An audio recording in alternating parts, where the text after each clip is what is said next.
Allez les amis, on est parti pour voir comment gérer le premier type d'équations complexes, celles qui sont douces, extrêmement faciles à faire, les équations complexes linéaires, c'est-à-dire celles qui ne font intervenir ni z bar ni carré. On se fait ça tout de suite.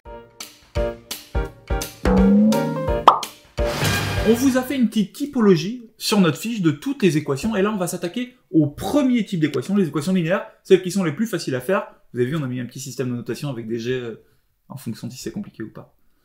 On fait des trucs stylés graphiquement. Du coup, comment est-ce qu'on va résoudre la première équation qui est 3z plus i égale moins 2?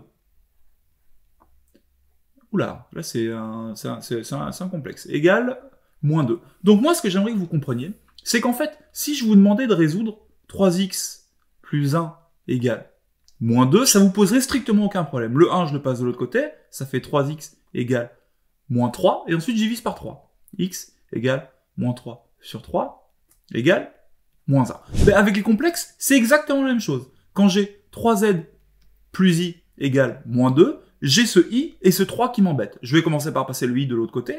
Donc mon 3z, il vaudra moins 2 moins i. Et ensuite, je vais passer mon 3. Et z égale moins 2 moins i sur 3. Et c'est littéralement aussi simple que ça. J'ai rien d'autre à faire. J'isole mon z, je l'exprime en fonction de moins 2, moins i et 3. Si je suis un peu un faillot, je peux le mettre sous forme algébrique en faisant moins 2 sur 3, moins i sur 3, si j'avais pas vraiment besoin de trouver la forme conjuguée ou un truc comme ça. Mais en gros, vous vous arrêtez là et c'est absolument nickel. Là où ça se complique légèrement, c'est peut-être le cas de la deuxième qui peut être un peu embêtant, où vous avez par exemple i moins 5 sur 2z plus 1 égale 3. Là, il y a deux manières de faire. Le problème, c'est que votre inconnu, votre z, il est en bas. J'ai envie de vous dire, finalement, c'est pas forcément plus compliqué que de résoudre 3 moins 4 sur x plus 1 égale 2, mais malheureusement, je sais qu'en terminale, il y a des gens pour qui résoudre 3 moins 4 sur x moins 1 égale 2, ça pose un problème. Moi, je vous propose un truc tout simple. Je vous propose de revenir à vos petits souvenirs de seconde et dire que 3, c'est 3 sur 1, et c'est le moment où on peut faire notre fameux produit en croix, qui consiste à dire que ça fois ça égale ça fois ça. Ça nous permettra de tout avoir sur une ligne.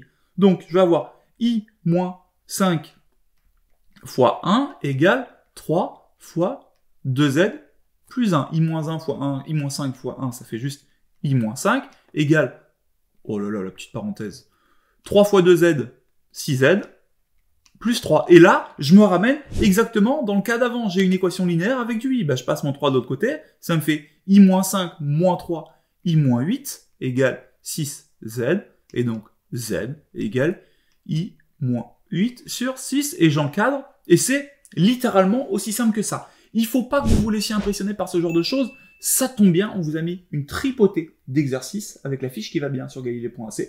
À vous de jouer, vous êtes des champions.